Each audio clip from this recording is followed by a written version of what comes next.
A woman's car broke down on a desolate road as a storm approached, leaving her completely stranded until a black crop duster pilot landed to help.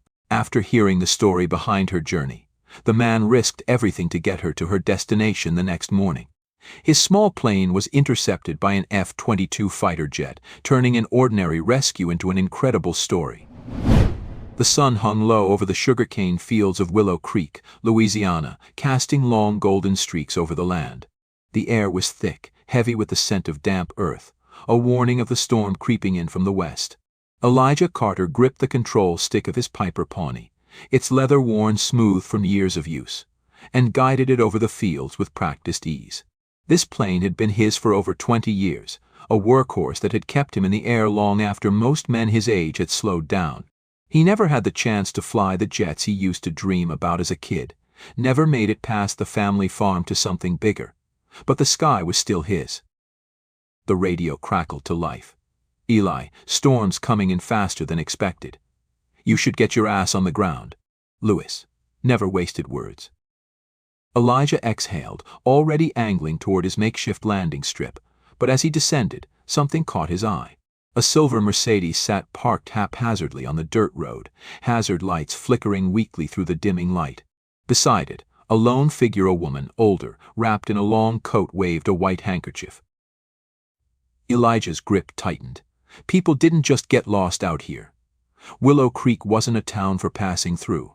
And that car, it didn't belong. The kind of machine that cost more than most folks made in a year. The kind that didn't break down in places like this unless someone had made a wrong turn, or unless someone had been sent a message. He lowered his altitude, circling once. White lady. Expensive clothes. Out in the middle of nowhere. He knew how this looked. How it would look when someone came asking.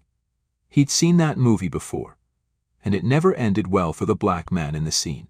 He could already hear the questions, the ones that always had an edge no matter how polite they sounded. What were you doing out there? Did she seem afraid? Did she ask for your help? His better judgment told him to fly on. Not his problem. But then he saw the way she staggered, the way her hand clutched at her chest for just a second before she steadied herself. Something wasn't right. Elijah cursed under his breath. God damn it. He banked left, bringing the Piper Pawnee down over the damp field, eyes locked on the road. The ground was soft from earlier rain, not ideal but manageable. The wheels hit the earth with a jolt, skidding slightly before the plane settled, the familiar scent of churned-up soil filling the cockpit. He cut the engine. Silence, except for the wind pushing through the cane fields. The woman had gone still, her shoulders squared, but there was something stiff in the way she held herself, like she wasn't sure whether to be relieved or afraid. Elijah climbed down from the cockpit, boots sinking into the damp earth, and took slow, measured steps toward her, the way a man did when he knew his presence alone could be taken the wrong way. She tensed as he got closer. Just a flicker, a brief hesitation in her posture, but he saw it. He always saw it. "Ma'am," he said, keeping his voice steady, even. "You all right?" She blinked, then seemed to catch herself. "My car, it just stopped. I was trying to get to Belmont Air Force Base." Her voice was clipped, precise. Money in every syllable. Belmont, 100 miles north, well past the storm front. "You call anyone?" She shook her head. "No service." "Of course not. No signal out here on a good day, let alone before a storm." She was soaking wet, shaking slightly, but there was something else, pride maybe. Like she wasn't used to needing help. Like she was about to tell him she could figure it out herself. Elijah sighed, glancing at the car, popped the hood. She hesitated just a second too long. He recognized that pause, that flicker of doubt, the moment of calculation. Could she trust him? Was he safe? The way white folks always hesitated when a black man got too close. But finally she nodded. Elijah exhaled, wiping the rain from his brow. "Let's get this over with." The moment Elijah made his decision, it settled deep in his chest like a weight he couldn't shake. His fingers tightened around the control stick as he scanned the land below, searching for a solid stretch to put the plane down. It wasn't ideal hell. It was risky, but he'd landed in worse. The dirt road was too narrow, too uneven. The field beside it was better, the grass short from the recent harvest, but the rain had turned the earth soft. If his wheels sank too deep, getting back in the air wouldn't be easy. He exhaled sharply, banking the Piper Pawnee into a slow descent. The wind shoved at the plane, jerking it sideways, but Elijah knew how to fight the sky when it fought back. He corrected, adjusted, held steady. The ground came fast, the rain turning everything into a hazy blur. Thump, thump. The wheels hit earth, skidding slightly before settling. He flexed his fingers, feeling the pulse hammering in his throat. Through the cockpit window, he saw the woman head snapping up, eyes wide with something between relief and alarm. She took a step forward, then hesitated, gripping her coat tighter like it could shield her from more than the storm. Elijah cut the engine, and suddenly, the rain hitting metal was the loudest sound in the world. For a second, neither of them moved. Then he climbed down, boots sinking into damp earth, his breath steady but deep. The air felt charged, like the storm had left something behind, something heavy. The woman hesitated. Eyes flicking to his face, then to the plane, then back again. He saw it, the brief flicker of doubt in her expression, the hesitation that had nothing to do with the storm and everything to do with him. He had seen that look before. The quick calculation, the silent question. Is he safe? It was the same look he'd gotten in stores, on sidewalks, in places where people like her weren't used to standing too close to people like him. He knew what came next, the polite, cautious distance, the carefully measured words. Elijah wiped the rain from his face with the back of his hand, keeping his voice even. "Mom, you all right?" She blinked, like she'd momentarily forgotten how she got here. "My car." Her voice was hoarse, barely audible over the wind. She cleared her throat. It died. "I was trying to get to Belmont Air Force Base." Belmont. That was at least 100 miles north, past the worst of the storm. No way in hell she was making it there on her own tonight. "You call anyone?" She shook her head. "No service." Of course not. Cell reception out here was garbage.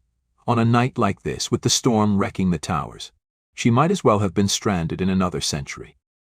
She was soaked through, trembling slightly, but there was something else, something rigid in the way she held herself, like she wasn't used to needing help, like she sure as hell wasn't comfortable accepting it. Elijah sighed, glancing at the Mercedes. The car looked untouched, not a scratch on it, gleaming even under the storm-gray sky. Didn't belong on a road like this. Didn't belong out here with him. "You got anyone you can call? Someone at the base?" She hesitated. A strange pause, like she was debating whether to tell him something. Then she shook her head again. "I just need my car started. If you could help with that, I'd appreciate it." Elijah exhaled slowly. So that was it. She wasn't asking for a ride. Hell, she didn't even want him standing here. He could feel the shift in the conversation, the same shift he always felt in moments like this. Maybe she was just wary of strangers. Maybe it was something else. But he could sense the invisible line between them, the one she wasn't sure she wanted him to cross. He had two choices. Walk away. Let her figure it out. Let the night swallow her problems whole. Or help anyway, knowing damn well that when it was over, she'd still probably lock her car doors if he walked too close. His father's voice echoed in his head. "Do the right thing, even when it ain't easy." Elijah pinched the bridge of his nose, then nodded toward the car. Popped the hood. She hesitated just a second too long. Then, finally, she turned, her heels sinking into the mud as she moved. Elijah followed, rain slipping beneath his collar, the cold biting sharper than it had a minute ago. The alternator was shot. He cursed under his breath. "Can you fix it?" she asked, voice tight. "Not here. Not in this weather. You're not driving anywhere tonight." She went still, lips pressing into a thin line, her jaw tight in a way he recognized. She was calculating again, running through the options she didn't have. "I can call a tow in the morning," he said, voice steady. "You can stay at my place tonight. It's dry. It's warm. My wife's got extra blankets." She flinched like she wanted to protest, like she was on the verge of saying something sharp. Then, just as quickly, she swallowed it down. "I don't want to be a bother," she muttered. Elijah let out a short, humorless laugh. "Lady, you already are. But I ain't about to leave you out here." She looked at him, then back at the car, then back at him again, her hands tightening around the edges of her coat. It took her too long to nod. Too long for it to mean anything. "Fine," she said, the word barely audible. Elijah jerked his chin toward the plane. "Come on." Her eyebrows pulled together. "You mean?" "You're not getting to my house in that thing," Elijah said, nodding toward the car. "I'll come back for it later with my truck. But right now we gotta go." She hesitated, of course. She did, then finally nodded, following him through the rain. Elijah climbed back into the cockpit, flipping switches, warming the engine, the soft whir of the propeller slicing through the storm's howl. He kept his eyes forward, not looking at the woman beside him as she strapped herself in. For the first time that night, she seemed genuinely nervous. "You ever flown in a plane like this before?" he asked. "No." "Good," he smirked, adjusting the throttle. "Hold on to something." And with that, the Piper Pawnee lurched forward through the rain, wheels kicking up mud as it fought for lift. The wind shoved against them, the weight of the storm still lingering in the air. The hesitation in the controls sent a brief flicker of doubt through Elijah's mind, the wet earth threatening to pull them back down. But then they were airborne, leaving the stranded Mercedes behind, swallowed by the storm. The Piper Pawnee cut through the last breaths of the storm, rising over darkened fields, its engine steady against the dying wind. Elijah kept his grip firm on the controls, body leaning slightly with every shift, every pull, the way a man did when the sky tried to fight him. He'd flown through worse, but the weight of a passenger beside him added a different kind of tension. A plane like this. It wasn't built for comfort, and she sure as hell didn't look like someone used to discomfort. He caught a glimpse of her out of the corner of his eye hands, gripping the seat like a lifeline, knuckles white, lips pressed into a thin line. She was tense, stiff in a way that had nothing to do with the cold. Probably never been in a single-engine crop duster before. Definitely never taken off from a muddy field in the middle of nowhere. "Elijah Carter," he said, his voice steady, cutting through the hum of the engine. She blinked like she'd forgotten he was there. "What?" "That's my name," he said. "Figure if you're going to trust me to keep us in the air, you might as well know it." She hesitated, then nodded stiffly. "Evelyn. Evelyn Harrington." He already knew. Or at least he knew her type. Name like that, clothes like that, voice clipped and deliberate like she'd spent her life making sure she was heard. She came from money. From power. He'd spent a lifetime watching people like her make decisions that people like him had to live with. He didn't say anything, just nodded, eyes locked on the horizon. The farmhouse was up ahead, its porch light glowing soft against the dark. His wife, Marcia, would be waiting probably on the porch, arms crossed, already demanding answers before he even cut the damn engine. The landing was smoother than the takeoff, though the wheels skidded slightly on the damp earth before settling. Elijah exhaled, shutting the engine down, the sudden silence thick between them. Neither of them moved. Then Evelyn unbuckled herself, stiff like she still wasn't sure she trusted the ground beneath her. Elijah climbed out first, offering a hand out of habit, but she hesitated before taking it, fingers cold against his calloused palm. He didn't react, just let go the second she was steady. The farmhouse was a short walk from the landing strip, its warm light cutting through the thick southern dark. Sure enough, Marcia stood waiting, arms folded, framed by the doorway. Barefoot, wearing one of those old, oversized shirts she always threw on before bed, but her stance made it clear sleep wasn't happening anytime soon.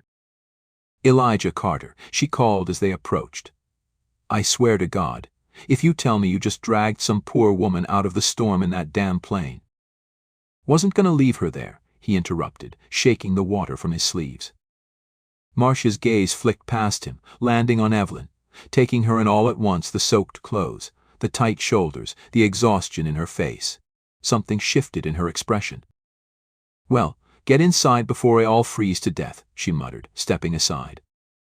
Evelyn hesitated, just long enough for Elijah to notice. Like she wasn't sure about stepping over that threshold. He didn't push her. Just followed Marcia inside, knowing damn well that once his wife decided to take someone in, they were getting fed whether they liked it or not. the warmth of the house wrapped around them, the scent of coffee hanging in the air. Marcia was already moving, pulling a towel from the cabinet, disappearing into the kitchen with the quiet efficiency of a woman who had already made up her mind about handling this her way. "You're lucky," she called over her shoulder. "If you'd come through an hour later, you'd be stuck eating leftovers from last week. Sit. I'll heat up something decent." Evelyn hovered near the doorway, coat dripping onto the wooden floor. Elijah nodded toward the worn-out couch near the fireplace.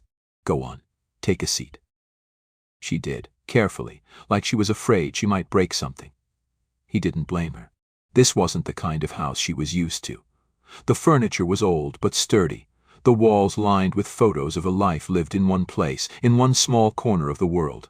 Nothing fancy, nothing expensive, but it was real. Marcia returned with a steaming mug, setting it down in front of Evelyn with a quiet thunk. "Coffee. Won't fix everything, but it's a start." Evelyn wrapped her hands around it, inhaling the warmth like she hadn't been able to breathe properly in hours. For a long moment no one spoke. Then, finally, she exhaled, her voice quieter than before. "Thank you." Marcia waved a hand. "Ain't nothing. Now, let's figure out how to get you where you need to be." Elijah leaned back against the counter, watching as Evelyn's shoulders tensed again. That hesitation. The same one from earlier, back on the road. Whatever this was, it wasn't just about a broken car. And he had a feeling he was about to find out why. Elijah leaned against the counter, arms crossed, watching as Evelyn wrapped her hands around the coffee mug like it was the only thing keeping her steady. The hesitation in her shoulders, the way her eyes stayed locked on the dark liquid inside she was holding something back. He'd seen that kind of silence before, the kind that stretched tight over something heavy. Something too big to be said out loud without breaking apart. Marcia, ever patient, sat down across from her, fingers tapping lightly against the table. "All right, Mrs. Harrington, let's cut to it. You were out in the middle of nowhere in a storm, heading to Belmont Air Force Base. That don't sound like just a wrong turn." Evelyn flinched slightly at the sound of her own name, like she wasn't used to hearing it spoken here. In a house like this by people like them. She lifted the mug to her lips, took a slow sip, stalling. "I needed to be there tonight," she said finally, her voice softer now, almost tired. "My son Marcus is being promoted. They're making him a general." Marcia let out a low whistle. "Well, damn. That's something." Elijah didn't react. He had already figured it was something big. People like Evelyn Harrington didn't get stranded on dirt roads in the middle of the night unless they were running towards something important or running out of time. Evelyn set the mug down carefully, fingers lingering on the rim. "I never told him I was coming. He doesn't know I'm here." Marcia raised an eyebrow. "Why not?" Silence again. Then a breath, shaky this time. "Because I just found out I don't have much time left." The words hung in the air, heavy, final. Elijah's jaw tightened. Marcia's expression softened. "What do you mean?" Evelyn swallowed, her gaze distant, like she was somewhere else entirely. "I got the results last week. My heart. It's failing. There's nothing they can do." She blinked hard, pressing her lips together. I thought I had more time. I thought I'd be able to tell him later. After tonight, after the ceremony. But when I got the call, when I heard he was finally getting the recognition he deserved, she exhaled sharply, shaking her head. I realized I couldn't wait. I had to be there. I had to see it just once before. Her voice caught, and she stopped herself, fingers tightening around the mug until her knuckles went white. Marcia reached out instinctively, placing a hand over hers, squeezing gently. "I'm sorry." Evelyn blinked rapidly, nodding, as if trying to hold herself together by sheer force of will. Elijah exhaled through his nose, staring at the floor. The words sat heavy in his chest, pressing against something raw. His own mother had been sick for months before she told him. By the time she did, it was already too late to change anything, too late to say what needed to be said. He had told himself for years that it wasn't his fault, that there was nothing he could have done. But the regret still sat in the back of his mind, quiet and constant. And now here was this woman, sitting in his kitchen, carrying the same kind of weight, trying to outrun time the same way his mother had. He inhaled sharply, pushing off the counter. "You're not getting to Belmont by car." Evelyn looked up at him, startled. I know. I just thought if I could get my car running." "You wouldn't have made it," he said flatly. "Not in this weather. Not in time." Her eyes searched his face, the realization settling in. He clenched his jaw, warring with himself. He didn't owe her this. He didn't owe her a damn thing. But he knew what regret felt like, and he wasn't about to let someone else carry it if he could help it. He turned to Marcia, who was already watching him like she knew exactly what he was about to do. "You still got my flight bag packed?" Marcia gave him a long look, then nodded. "In the closet." Evelyn sat up straighter. "What are you saying?" Elijah met her gaze. "I'm saying we're flying to Belmont."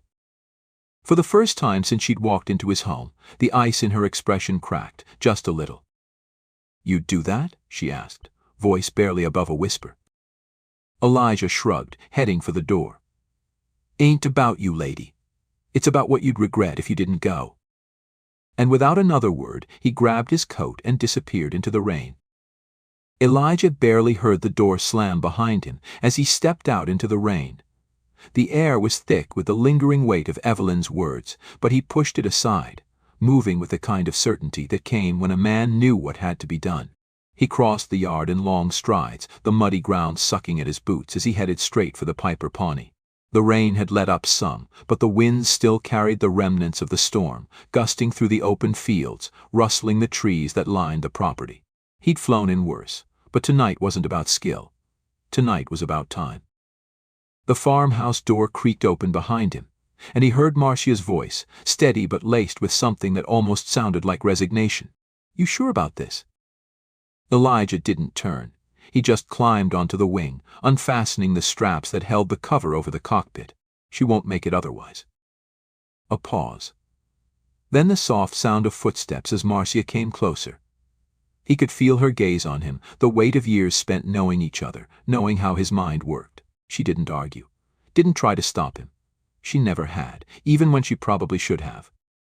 Instead, she sighed, rubbing her arms against the cold. "I put your flight bag by the seat." He nodded, appreciating that she already knew what he needed before he even asked. Behind them, Evelyn stood uncertainly on the porch, her coat now dry but still clutched tight around her, as if she could hold herself together with just fabric. She looked out at the small plane, then at Elijah, something hesitant in her posture. "Are you sure it's safe?" she asked. Elijah huffed a short laugh, shaking his head as he checked the fuel gauge. "Lady, you're asking the wrong questions. Ain't about safe, it's about whether or not you're coming." Evelyn hesitated just long enough for him to know she was still weighing the risk, still calculating whether trusting him was her best option. But then, with a sharp inhale, she stepped off the porch, moving toward the plane with a determination that hadn't been there before. Marcia handed her a scarf before she climbed in. "Gets cold up there."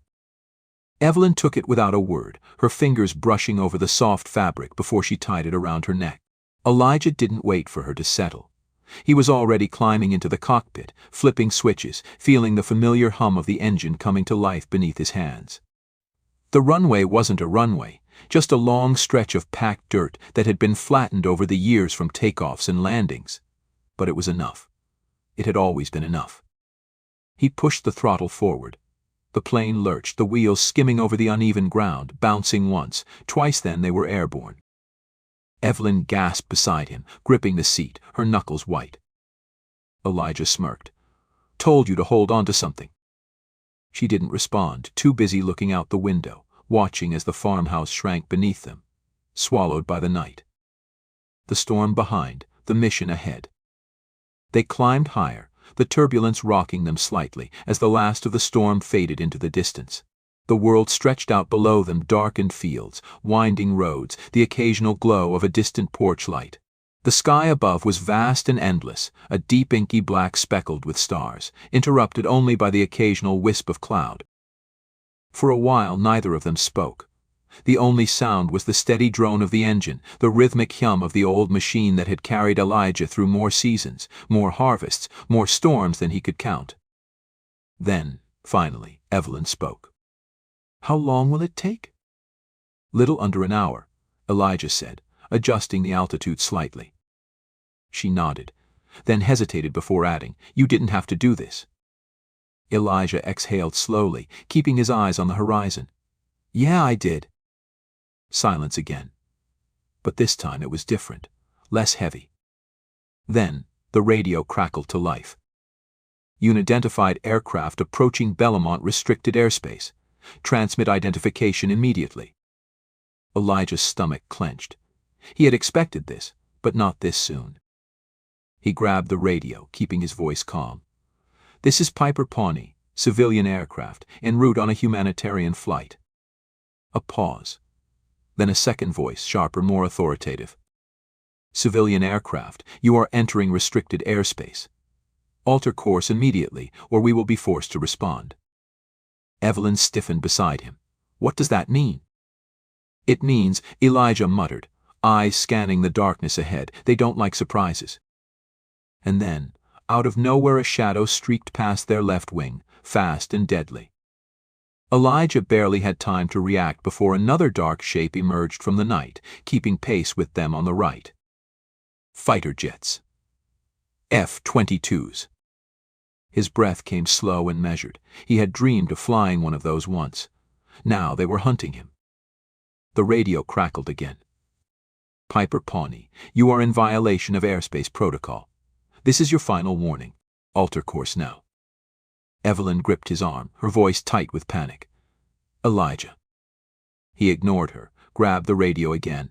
"Listen, I got a passenger here, Evelyn Harrington. She's trying to reach her son." Another pause, but this one was longer, more uncertain. Then the voice returned, colder than before. "That is not an authorized clearance. You have 30 seconds to alter course or we will engage." Evelyn paled. "Engage? As in?" "As in they shoot us out of the damn sky," Elijah muttered, his hands tightening around the controls. He wasn't fast enough to outrun a jet, wasn't stupid enough to try. Evelyn fumbled for the spare headset, voice shaking as she keyed into the frequency. "This is Evelyn Harrington. My son, General Marcus Harrington, is expecting me. Please, let us through." Silence. Then, "Mom?" The voice was different this time. Strong, commanding, but underneath it there was something else. Something cracking. Evelyn's breath hitched. Marcus. Another beat of silence. Then the jets flanking them peeled away, banking hard, shifting position. And just like that, they weren't being threatened anymore. They were being escorted. Elijah exhaled slowly, feeling the tension in his chest loosen just a fraction.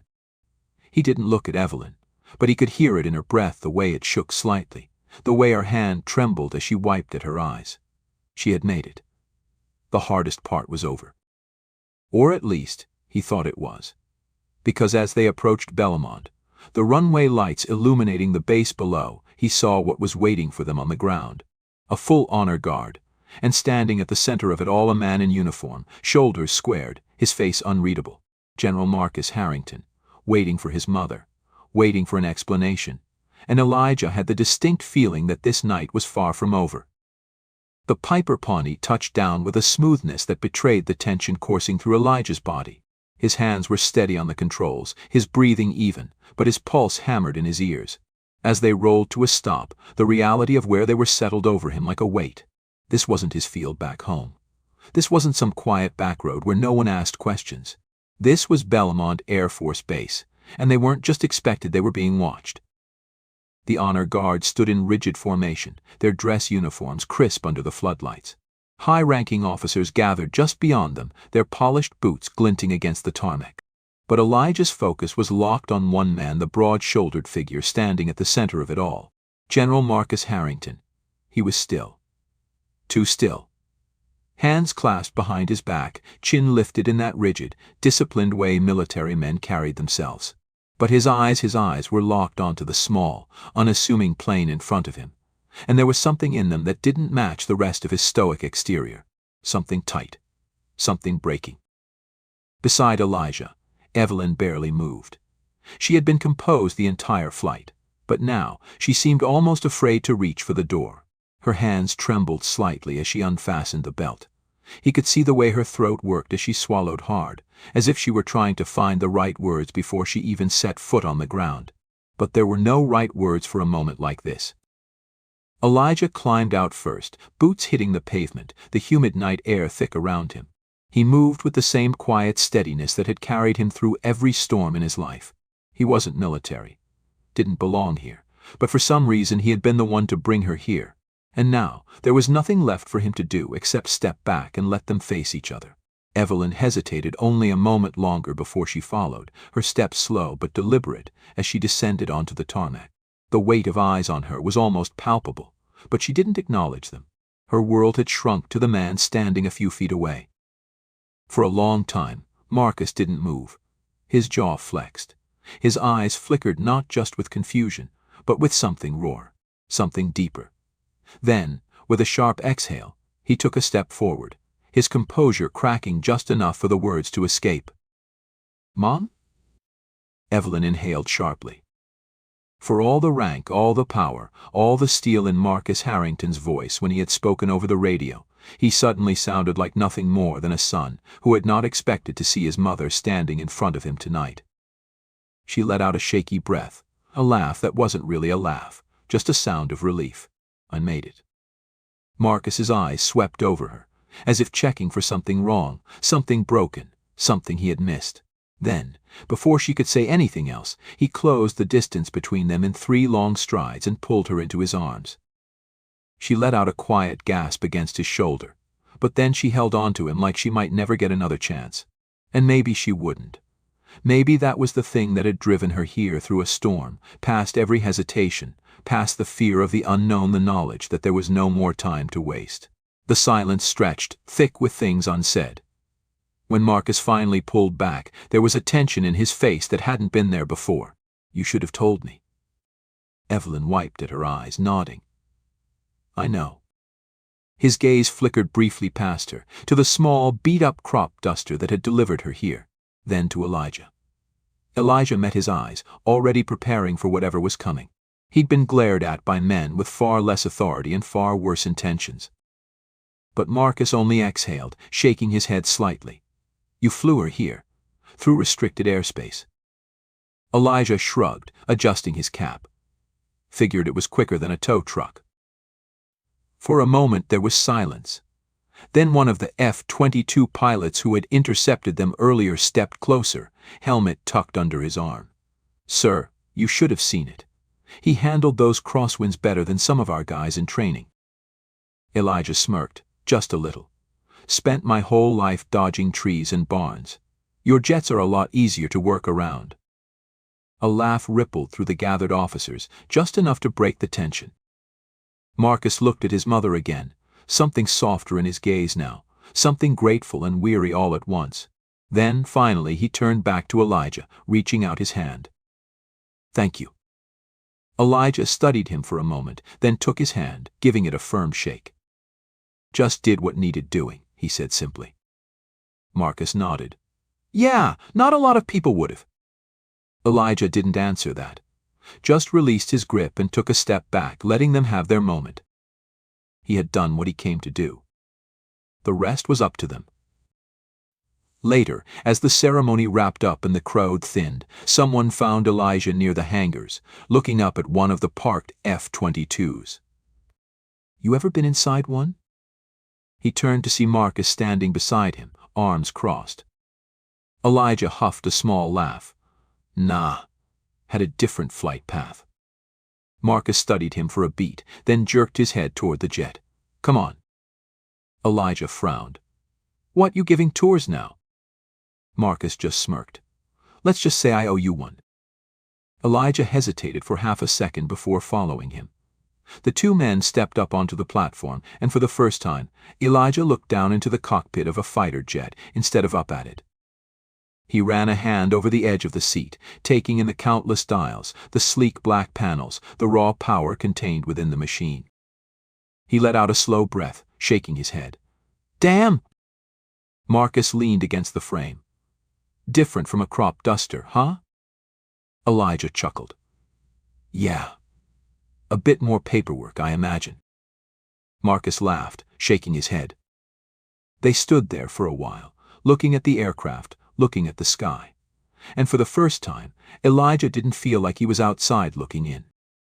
The next morning, Elijah took off just after sunrise, the Piper Pawnee cutting through the golden light, heading back toward home. As he flew, he thought about the photos being taken at the base, the stories that would be told. Maybe one day, his grandkids would ask about the night their grandfather flew with fighter jets. Maybe he'd tell them. Maybe he'd just smile. And maybe, somewhere in Willow Creek, a framed picture would hang on his wall, a small, old crop duster sitting among some of the fastest, deadliest machines in the world.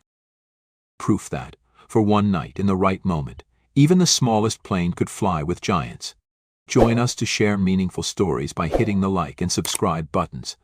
Don't forget to turn on the notification bell to start your day with profound lessons and heartfelt empathy.